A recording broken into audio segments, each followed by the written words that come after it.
Mr. Breaker? Here. Dr. Cross? Present. Dr. Crawl? Present. Mrs. Lehman? Present. Mr. Neely? Present.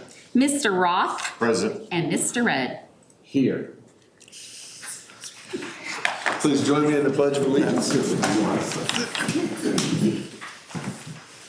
I pledge allegiance to the flag of the United States of America and to the republic for which it stands, one nation, under God, indivisible, with liberty and justice for all.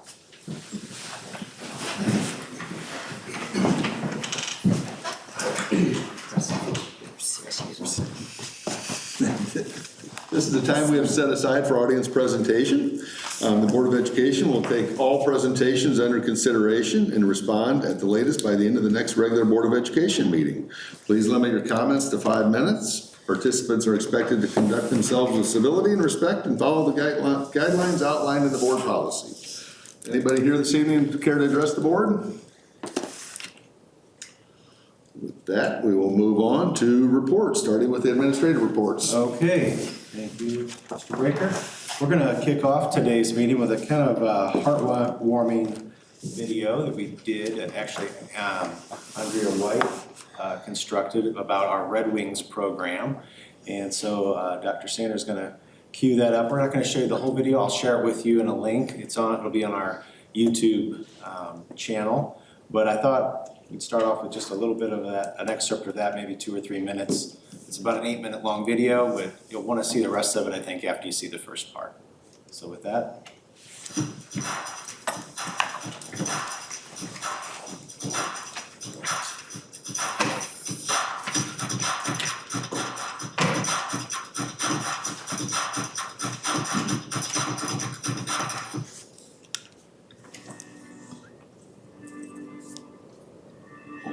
Red Wings is our district Special Olympics team. This year we have basketball, and then we're going to have a bowling team. In years past, we've always had basketball and track, so bowling is going to be a new adventure for us. The Special Olympics team, students ages 8 up until the day before their 22nd birthday are eligible to be on the team if they have an IEP with eligibility of autism or intellectual disability. I would like people to know just how much fun it is to attend the Red Wings games and how much our athletes appreciate everyone that supports them, and they really are a great group of athletes, and they do a really good job of supporting each other and being supportive of other teams that we play against.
Every year, the Lady Potters basketball team and Coach Becker does an inclusion game with our Red Wings players here at the Hotter Dome, and we pair up. Typically what we do is we'll split our team into half and split the Lady Potters into half, and they kind of partner with one of our players to play a basketball game.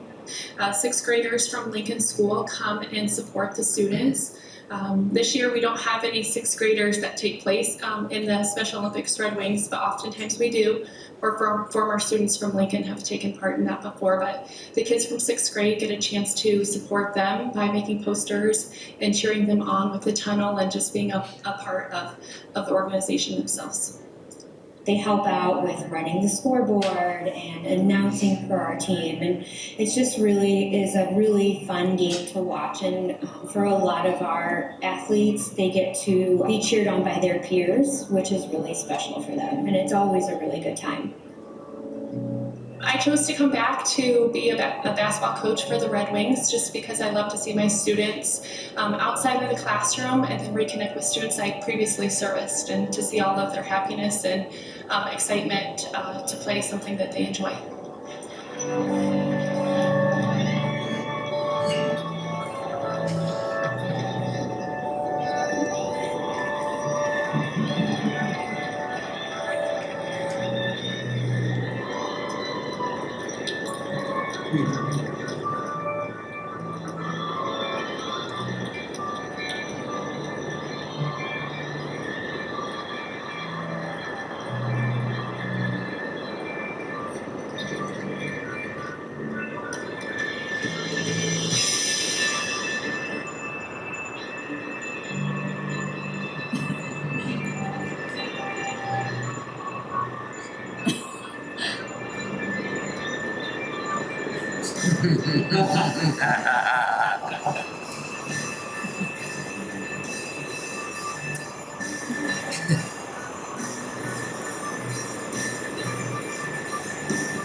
Oh, gosh.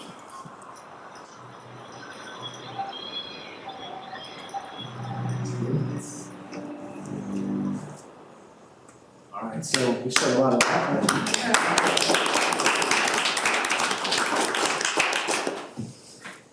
So I just wanna make the point and thank those that were involved in the program.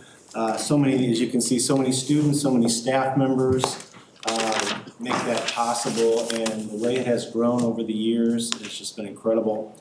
Thankful for Andrea White for creating the video and really memorializing some of the great things that we do in this district.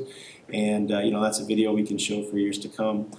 And I want to thank, there's a person in the room here with us today that was very instrumental in getting this whole thing started. And that was the person turning beet red in the back, Amanda Rickenberg. So how about a round of applause for Amanda Rickenberg?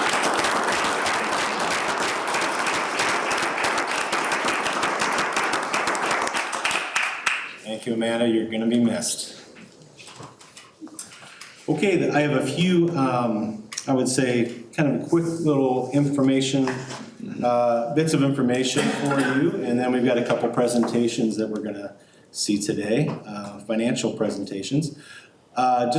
We just heard back from CIE, that's our health insurance cooperative that we're a part of, and we had fears that the rates for next year were going to be skyrocketing. In fact, we had a situation set up, or a deal set up, I guess, with Blue Cross Blue Shield that indicated that they promised there'd be no less than 22% increases for next year, which is a very high number. That all came back through negotiations to be an 8% increase for next year, which it's interesting to be excited about an 8% increase, but I think that's where we're at in the healthcare world right now. So we are excited about that. That's going to be impactful to our budget. And I think Ms. Kowalski will share a little bit about that when she gives the tentative budget tonight. So that's good news. You're probably noticing that some projects are starting to get underway this summer around our schools. This hasn't started yet, but we have solidified the fact that our elementary gyms are going to be repainted. We have the cracking issue. A specialized paint will be applied, so you'll see some of that work starting this summer at some point in time. We've got other projects in the works. Jefferson School there's roof work happening there. There's tile abatement happening and replacement eventually will happen there. So you probably see some trucks and things around Jefferson School. we've got a few things going on in this office space with some of our administrators and staff members having to move out of their offices this summer. My office I'm gonna be able to stay in my office, I think, because I suffered through this earlier in the year. But having paint, recarpeting, similar to what we have in this boardroom, is gonna happen in other office spaces. So they'll be moving into the sanctuary area. That'll be kind of interesting. They'll be out in there. And our business office also is gonna be renovated. So there'll be some walls going up in the room across the hall, some walls, doors, carpet, paint, those kind of things, HVAC work. So we're looking forward to that, but it will be a little bit disruptive around here this summer for that reason.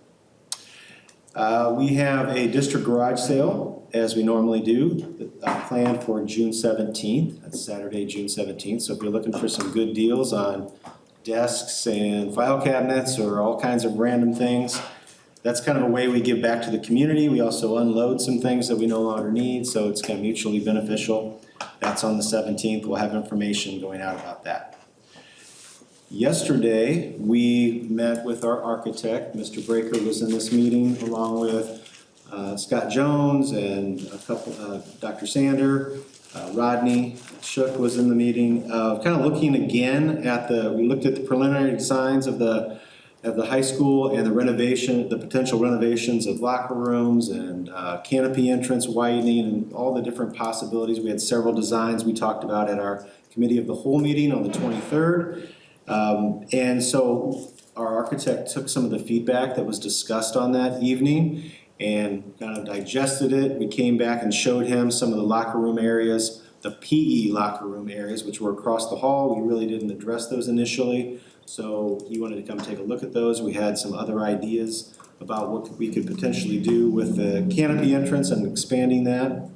So I just want you to know that meeting occurred, and there'll be some designs coming back from the architect to kind of reflect some of that conversation. And I don't know, Mr. Breaker, do you have any comments or things you'd like to say about that meeting? No, it's just, I'm kind of excited about the project, the fact that there will be an actual opening space and an entrance to the high school and everything else. And I think Joe made the point a little bit too, that, if we have a big commons area right inside the door, I mean, that might be used at lunch with the concession stand, possibly used for serving some sort of food, small food items or something like that. It's just some neat opportunities to improve this facility. I think so there's a lot of neat ideas going on with that. I think that kind of as it develops and continues to improve, so. I think it's.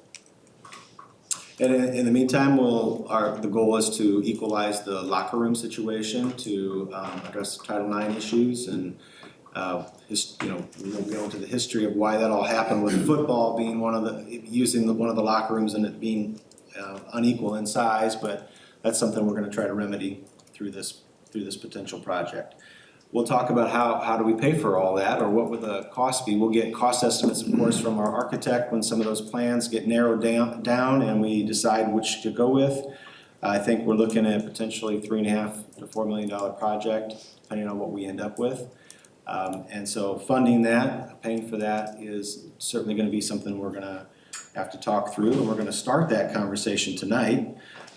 So I'm happy to introduce Steve Adams of PMA. He's got a presentation for us talking about funding. I don't know if Ms. Kowalski, our CFO, will have a presentation also later on the tentative budget, so we'll look at fund balances and things like that.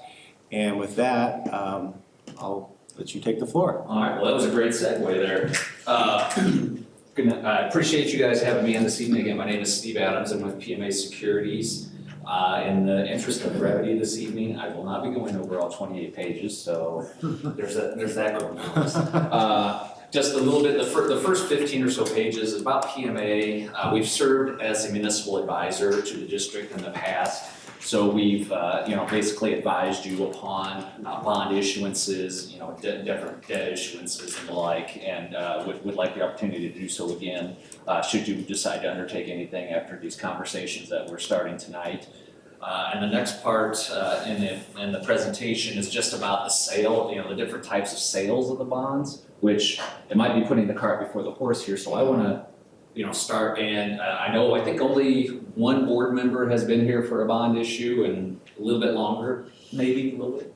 But I wanted to kind of start, just the basics, not assuming, you know what a bond is and that, but I just kind of wanted to go over the basics of it and what it means. And I told them I didn't want a podium, I'm gonna just take over your spot a little bit there, so I apologize.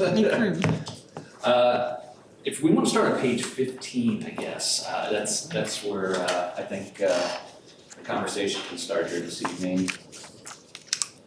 Now, a municipal bond is a promise to pay an investor principal along with interest, which is known as the debt service.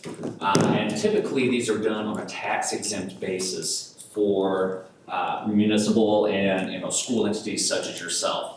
So that means you get a little bit lower interest rate because the investors are not having to pay income tax on that, the money they're earning. So at least to the federal government now, of course, the state gets theirs, but it allows you to have a little bit lower interest rate than you would if you were doing it on a taxable issuance. Now, municipal bonds usually mature between 1 and 20 years. There's no rhyme or reason to the length of maturity on a bond issue. It can be 8 years, 9, whatever makes sense for whatever projects you're doing and the amount you want to borrow. The structuring of it is what a municipal advisor would help you determine what the most efficient structure based on your needs and your capabilities at the time. So that's what we would help you with. And then what it sets is your debt service levy. So as you know, your levy has many parts to it. You've got your ed levy, your O&M, all that. And one of the line items is a debt service levy. And that's what is being set when you do a bond issue. It sets this debt service levy for general obligation bonds.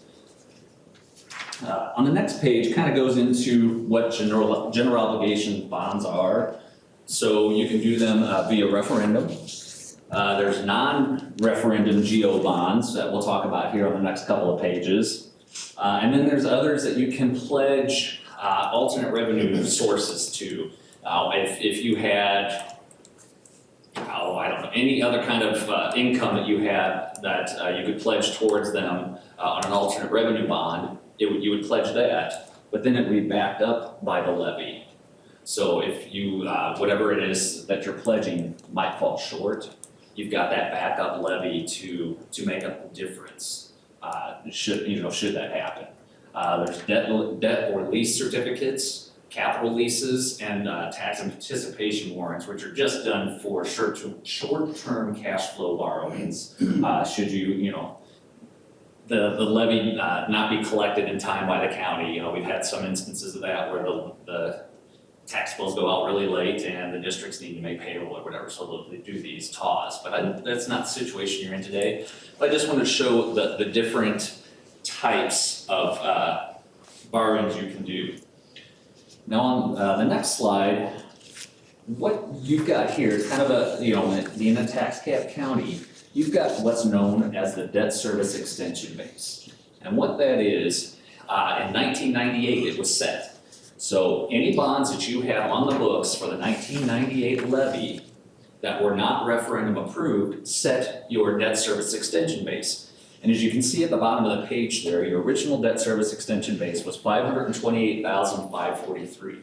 That number is the number that you cannot exceed. Your levy for bond and interest cannot go over that number on non-referendum bonds each year. Up until 2009, when they decided that it would be increased by the CPI, the greater of 5%, or the lesser of 5% or CPI, which last couple of years has been 5%. So that number's been growing, and you can see for next year, your levy or your debt service extension base is $723,074. So that number keeps growing as CPI, year over year. Again, some years are better than others, but that's what you've got right now. If you decide to do something, you could go up to $723,074 for your debt service levy. If say it should go over that a little bit, you would have to come out of pocket for the remainder of that. So that's kind of your limiter right there. Now the bonds you currently have that we'll look at here in a second were referendum approved. So they can exceed that amount. But if you're looking at non-referendum bonds, that's kind of your threshold, at least for the time being, that you can go up to on an annual basis for debt service. And then I'll skip to page 19 here. It's kind of just, one more, please. It's a summary of the types of bonds you've got available to you. There are some payable, as it says, from a separate tax levy. There's some payable from operating funds. So your debt certificates, there's no levy attached to that. So you would just be paying it from your ed, or whatever it is, whatever fund you want to use. And then you've got your alternate revenue source bonds that I talked about too, that have you pledge a source for repayment, but it always has that general obligation backup. Now, what kind of I've been discussing, just in preliminary talks, is maybe a working cash issuance for capital needs. You know what, let's just get into the numbers on the next page. I think that'll tell you a lot of what's going on here. Now this is your principal only, so you've got one payment left on those 2016 bonds, and that'll be made next January. So those are being collected for in this levy, and then after that, should you do nothing, then you would have a zero on your debt service levy for the following year. And what that means in rate and the like is found on the next page. You see for levy year 22, you've got an approximate $1,278,715 that you're levying for, which based on your EAV at this time is approximately 20 cents. So your rate is 20 cents there. As you can see, there's nothing below that, so then it zeroes out. Should you do nothing, that's where you would be. Now, there's districts that are like, we never let our levy go, or some that want to let their levy go, or half of it, whatever. So that's what I was kind of asked to come in and kind of present your options tonight and show you where you might be able to go with that. First, I want to talk about your legal debt capacity.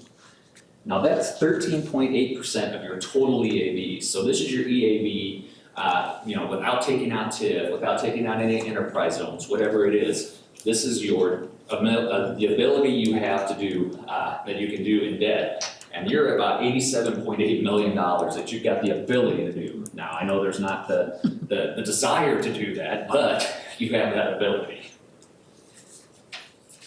The bigger one here that you might want to look at, and because of discussions I've had, is you've got a working cash fund capacity as well. There's as you can see, I just explained as a convoluted formula the state's come up with that sets the amount that you can issue or have in your working cash balance. So right now, you've got the ability to do an authorized issuance of about $23.8 million in working cash if you so desire. You could go after that amount for capital projects. Now, kind of what I explained about that debt service extension base, if we go 2 slides up, based on rates as of, it was the 15th of May, I believe, plus we added in a 0.5% cushion in there. If you decided to max your debt service extension base of $723,074 for the 20-year term, you could net approximately $9.15 million for projects. Now this is kind of, the max you could do over that 20-year term that I was talking about and maxing out your debt service extension base. And what that translates to, based on your EAV right now, which of course we know is gonna go up over time, but based on the number you have now, it'd be about 11 cents rate, so about half of where you're at right now. And we figured that based on the median home value of about $207,600, the estimated change from this year's tax bill to the next, if you decided to, basically half the bond and interest levy, would be savings of about $54.71 to the taxpayer living in a home at that value. And then we went a little bit further on the next page and kind of came up with what it would mean to, $100,000, $200,000, $300,000, $400,000, $500,000 house, what kind of savings we'd be talking about Still using that 20-year scenario, maximizing the debt service extension base and what it would mean to the tax bill, at least for '23. Now, again, with EAV changes, that number's gonna fluctuate annually, but on your next one compared to this one, we estimate that those numbers would be the savings to each homeowner of a home in those price ranges.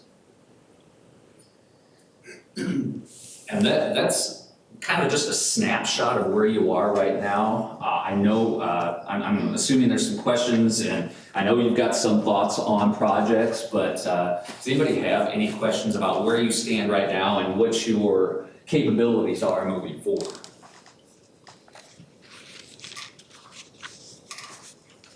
This scenario is not a referendum, right?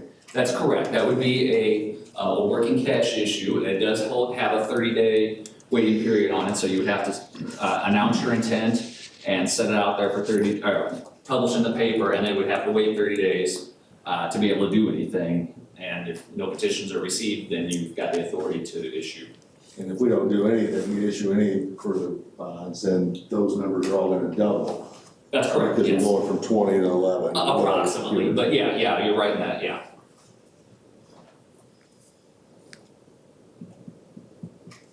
And that's on the maximum $9.15 million project. Well, and that was based on those numbers. I mean, the market's always fluctuating, so you're, whatever, you're kind of a, I wouldn't say prisoner of the market, but whatever the market's getting at the time. So that was approximately as of middle of May. Like I said, plus we used a 0.5% cushion in there, so it's a very conservative number. So yeah, right now you'd probably be right around that 9 million mark.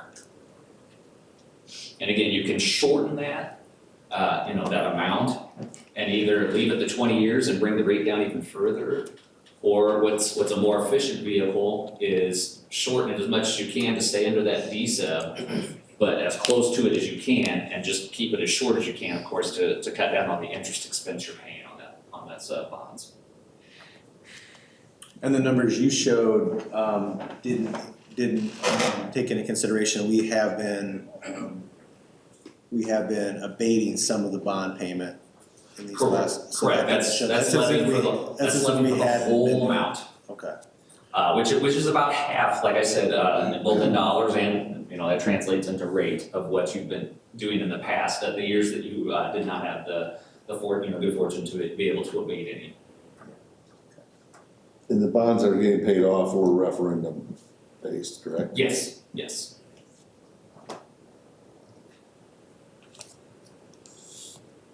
I know it's a lot to absorb real quick, and I, like I said, I know you've got a pretty large agenda in front of you, so I didn't want to take up too much of your time, but I want to make sure any question beyond that, and if I think of some later, don't hesitate to reach out. Lisa knows where to find me, so she can get a hold of me and get anything answered that you may think of later on if you don't have anything more tonight.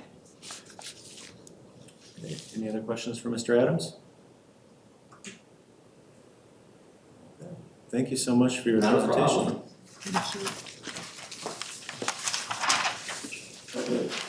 That's a lot to think about.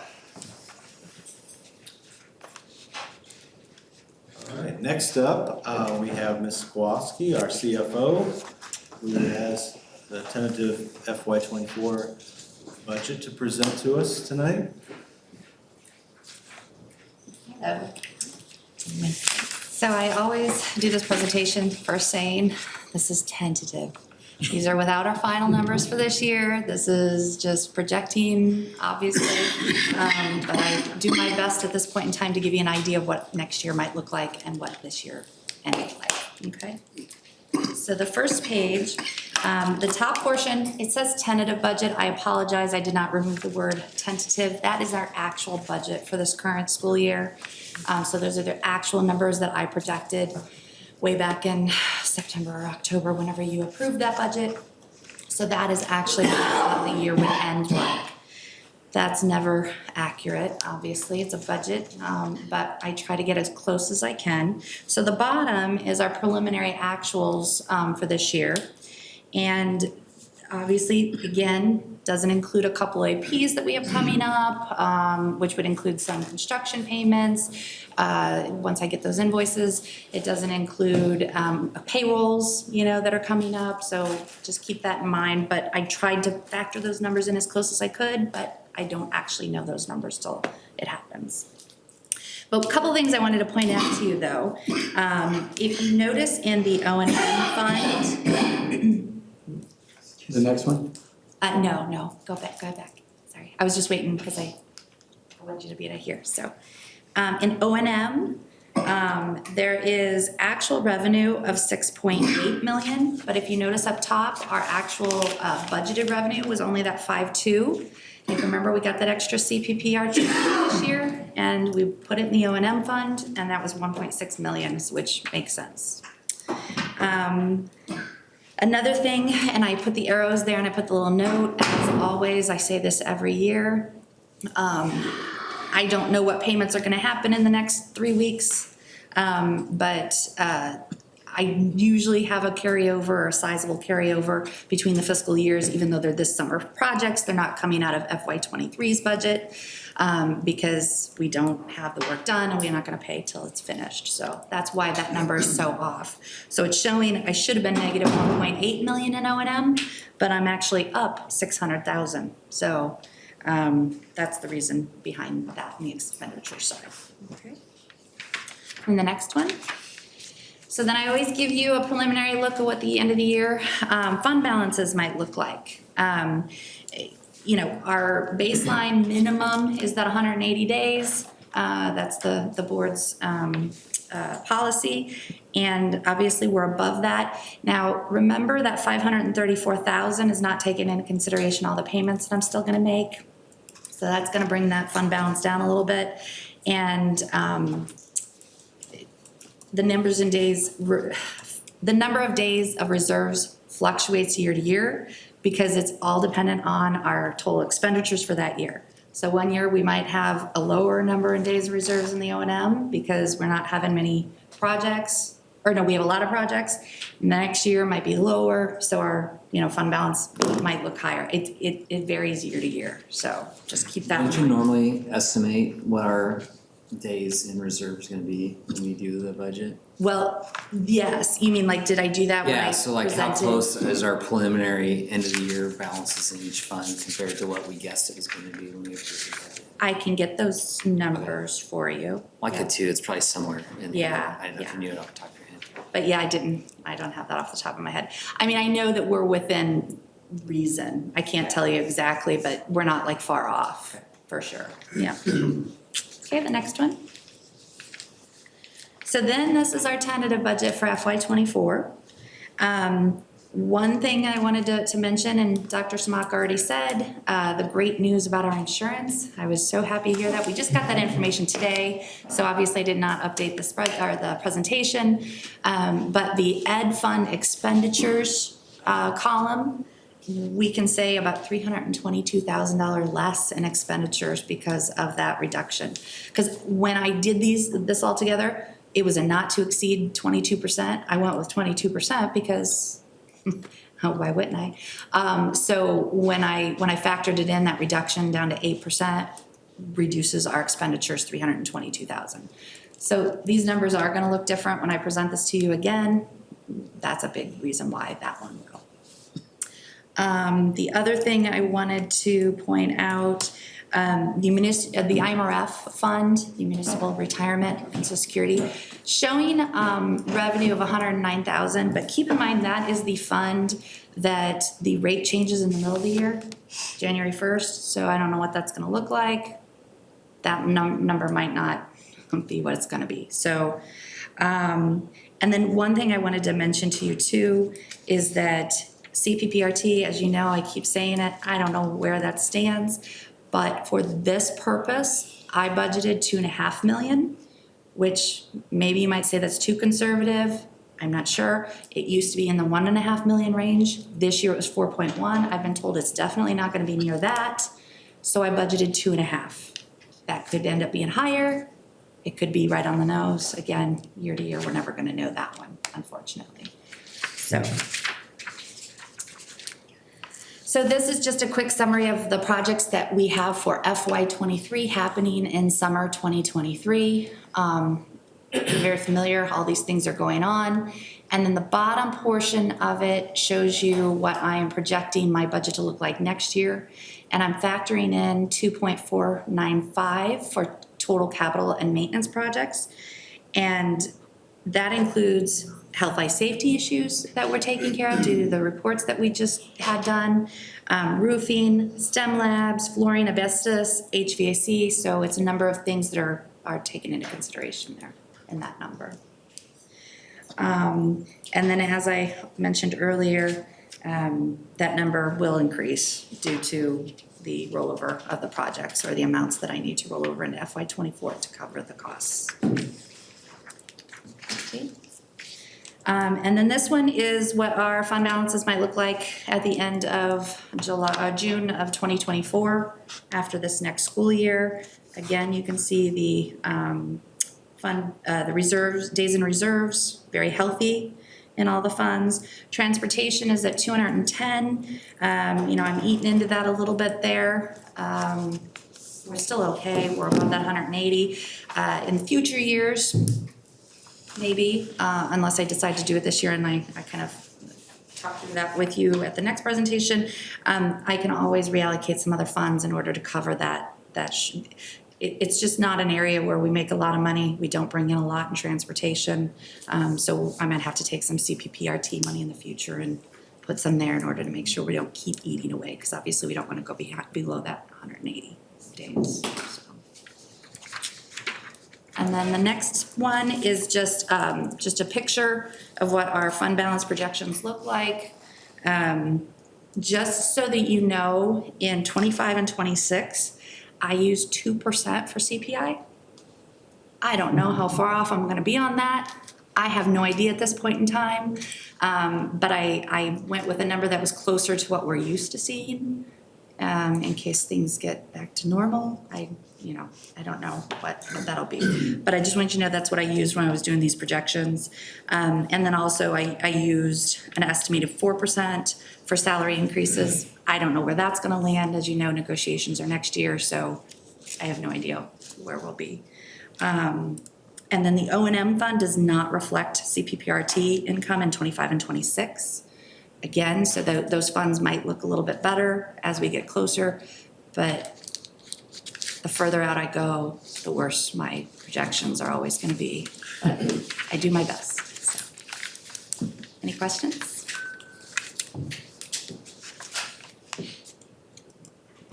Just out of curiosity, so your forecasts compared to the actual, how close are you normally? I'm usually pretty good. Yeah, my budgets have been pretty spot on. One of the things that I've never had to do since I've been here, I've never had to do an amended budget. An amended budget has to be done when it's 10% over your budget. I've never had to do that. Actually, I don't think that any of the funds have really gone over budget in the past 4 years since I've been here, but I'd have to double look on that. But. So your education expense went up 5.5% roughly from last year to this year, your budget? Is that 1.8 million out of 30 something? Yeah, yeah, which would include all our salary increases, health insurance increase is thrown in there too. Those are the things that come to mind. Yeah. I found the numbers to look them up. Oh, you did? Okay, good. What? I told her I found the numbers, so. Oh. I'm finding that out, like most information we ask for, we've already been given it. Well, I just had to find the levy from 2 years ago, the tentative, like the guess. Yeah. It's pretty close, it's 227, 378, 204, and 255. Okay. The minimum wage, is that all We're not in, done. or is it keep? I'm factoring that in here too when I'm doing our. How much does that impact in the budget approximately? Less now than it did Right. 2 years ago or 3 or whenever we it's started. still the coming. process. A little bit, yes, it is factored in. Yeah.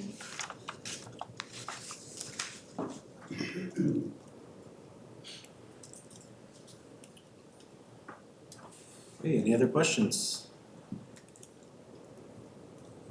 Thank you very much. Thank you.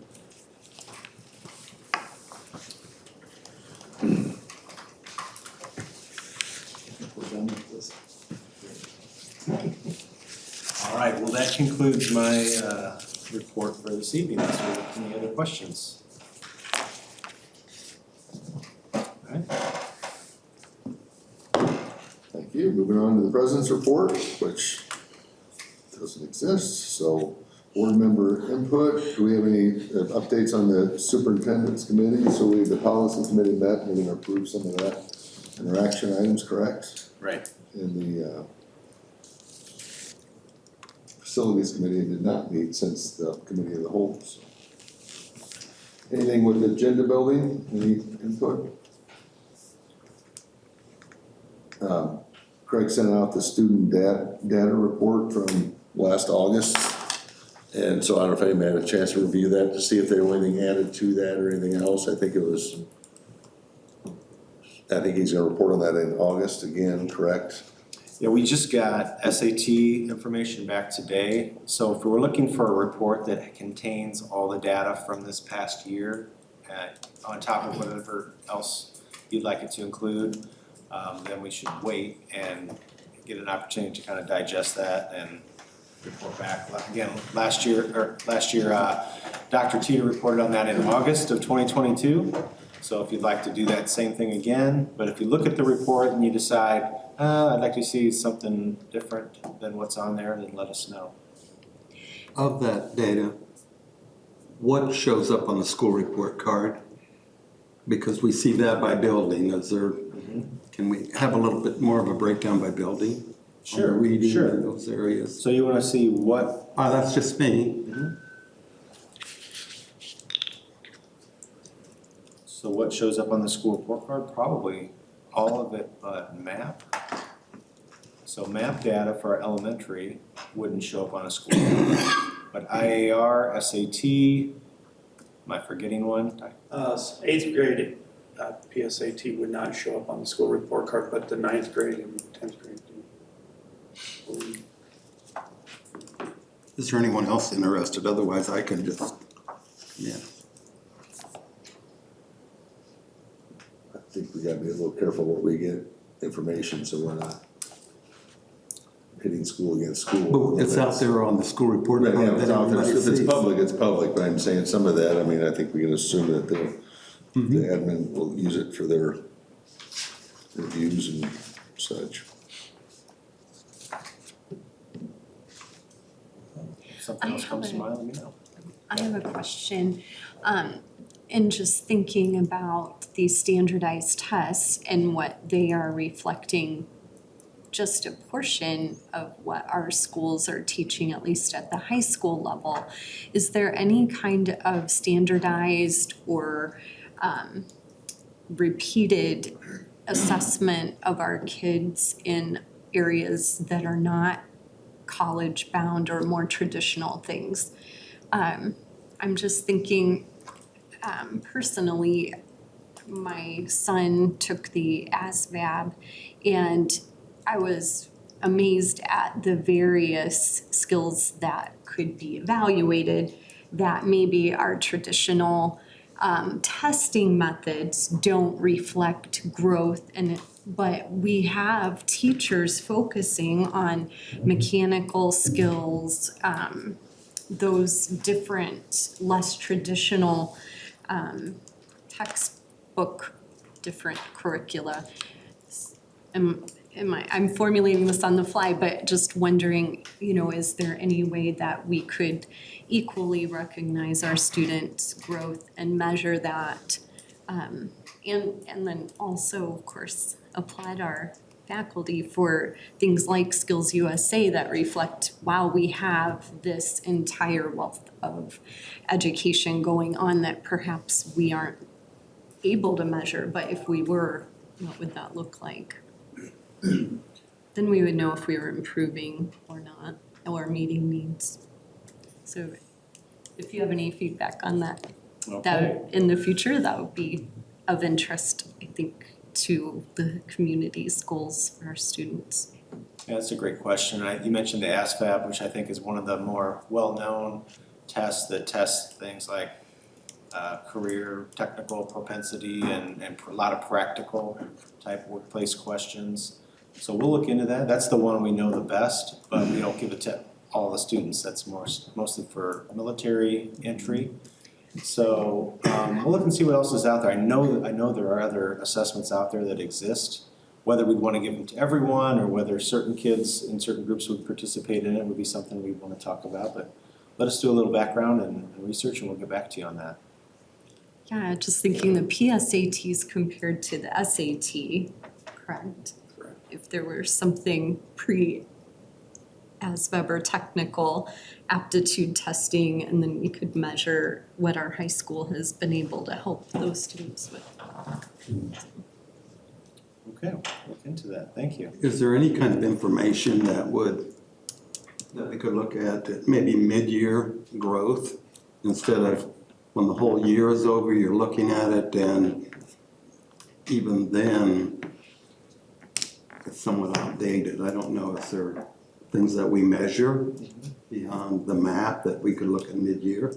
Nothing beyond MAP that I'm aware of. MAP does 3 testing cycles, so fall, winter, and then spring. So we do have winter scores for MAP testing. I think that's the extent of our mid-year test, though. State And there's no tests- other kind of testing that we do? Not that are voluntary. There are state testing, and we just do those once a year. Right, okay. No, there are no other ones that we do. Could you give some thought and maybe of your recommendation on looking at that more than once a year at the end of the year? I mean, it's. Yeah, I know, because you think, well, what do you do now with that? At the end of the year's over. Teachers do use the winter MAP test to make adjustments to instruction. That's elementary.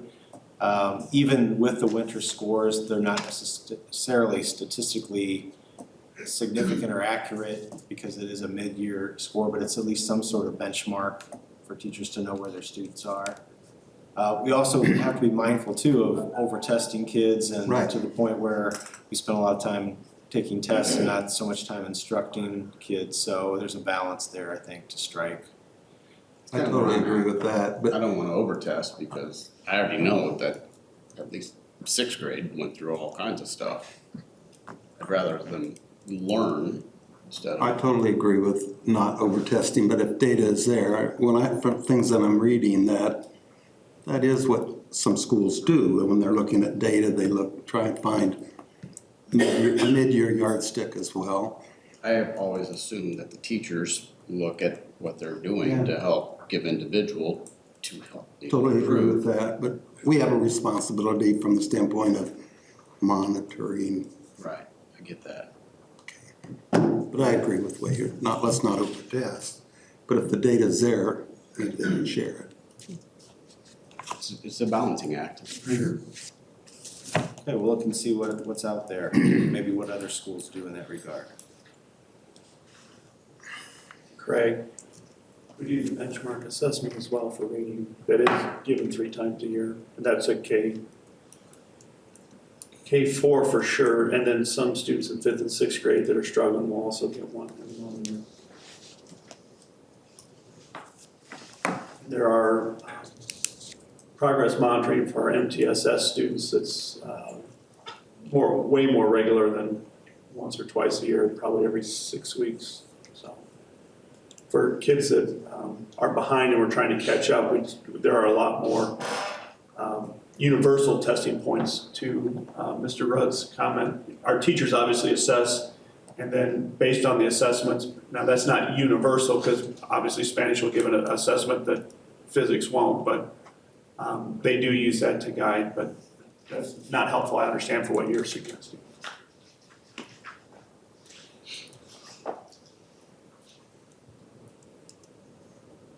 With everything that we're reading relative to the social and emotional and kids struggling, people have begun to incorporate more things that they're looking at because it's somewhat all interrelated, and that's where I'm coming from.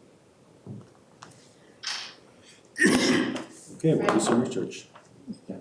Yes. In regards to social emotional, we do the social emotional screener 3 times a year at elementary and the junior high and twice a year at the high school.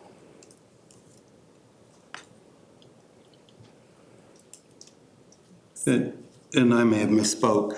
That's an indicator of problems relative to the academic side that I was referring to.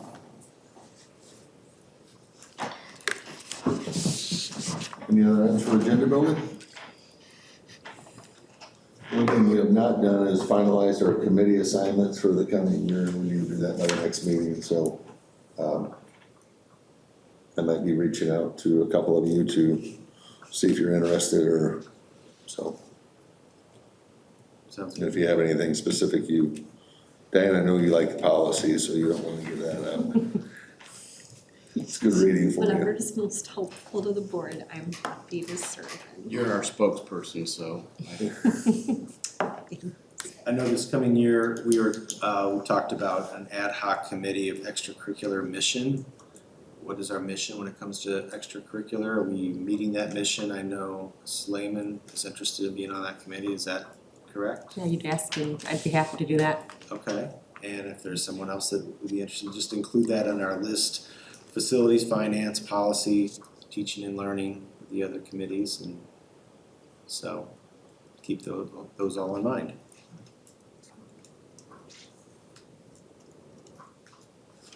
With that, we'll move on to action items.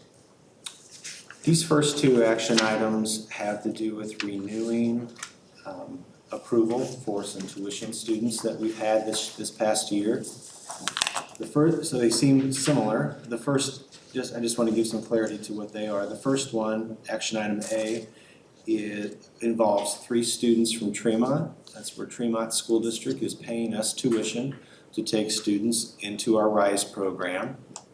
We've had all 3 of those students in our RISE program successfully, and we're recommending approval for those 3 students again. The second one, B, is for an independent parent who doesn't live in our community to pay tuition also to our RISE program, and we also have had that student successfully in our program. So those are 4 tuition students in all, and so that's, it's revenue there. There's probably close to $100,000 of revenue. That hasn't been exactly determined for the coming year, but we are recommending approval for those 4 students again this year. And you probably should take them individually, but I just wanted to make clear what they were and so we knew what we were approving. That will accept a motion to approve the admission of a non-resident student per board policy 760.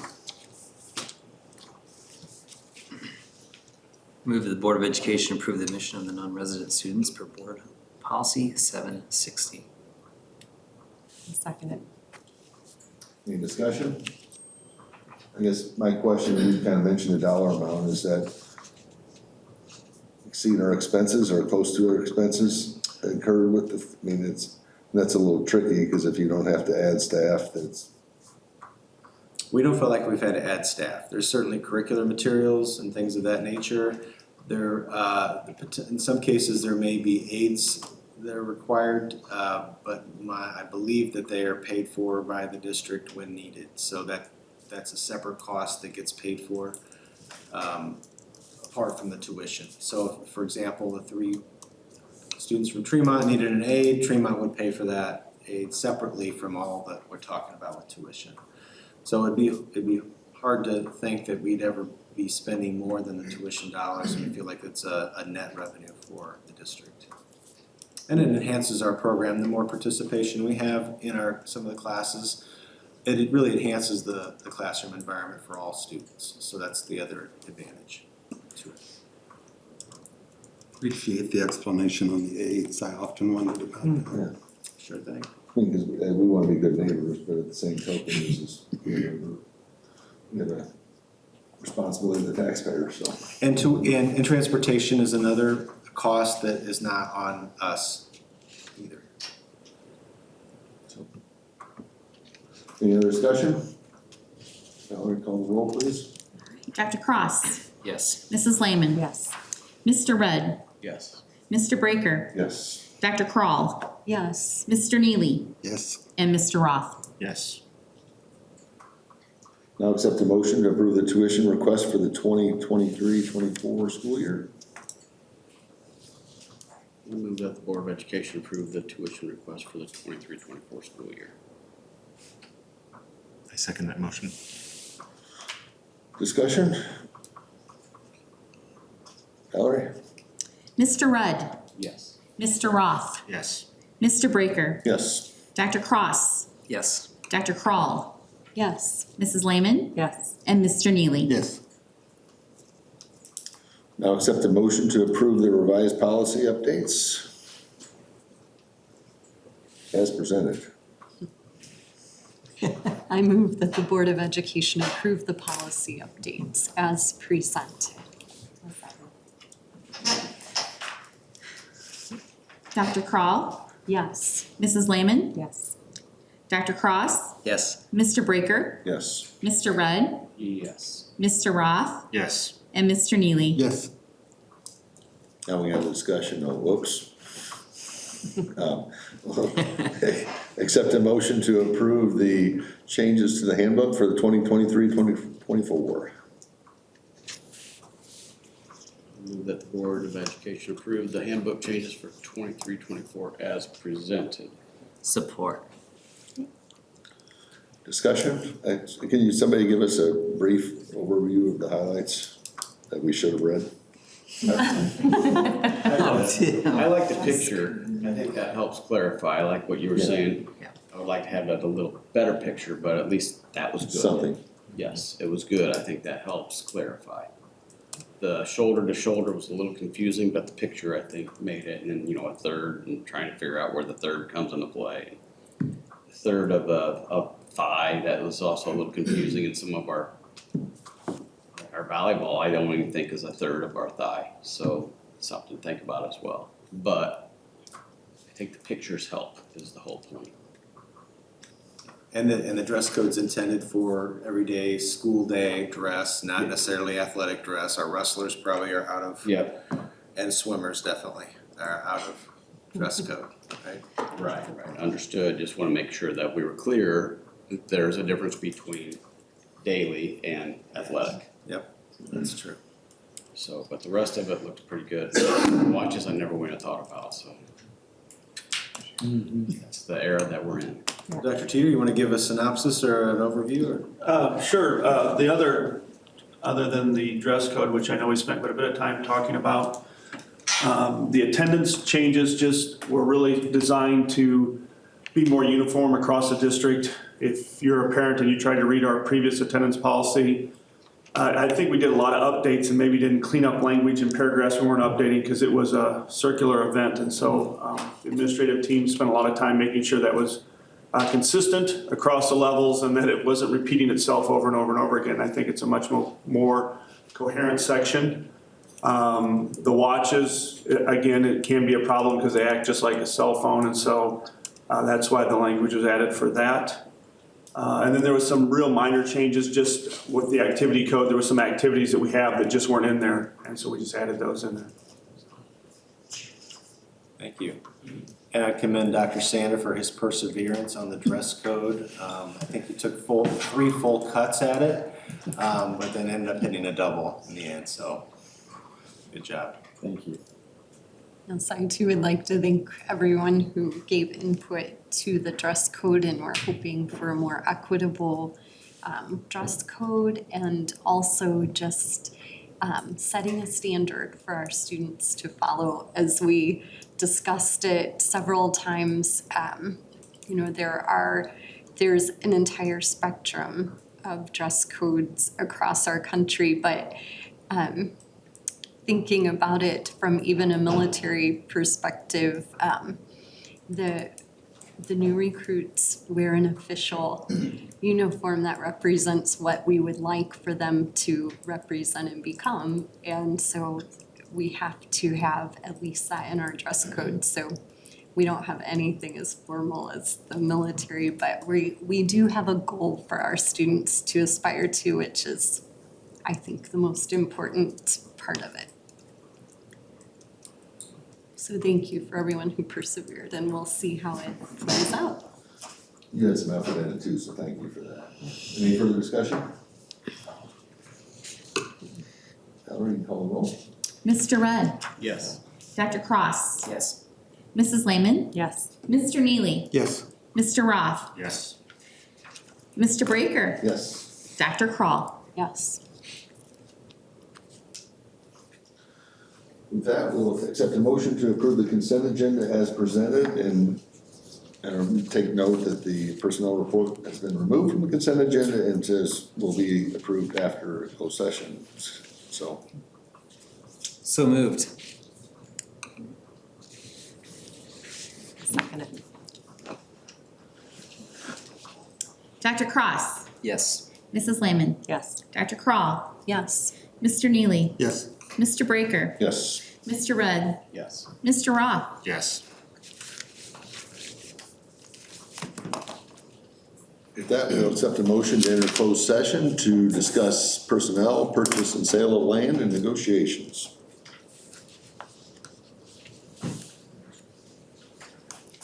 So move. Second. Dr. Crawl, Yes. Mr. Roth, Yes. Mr. Breaker, Yes. Dr. Cross, Yes.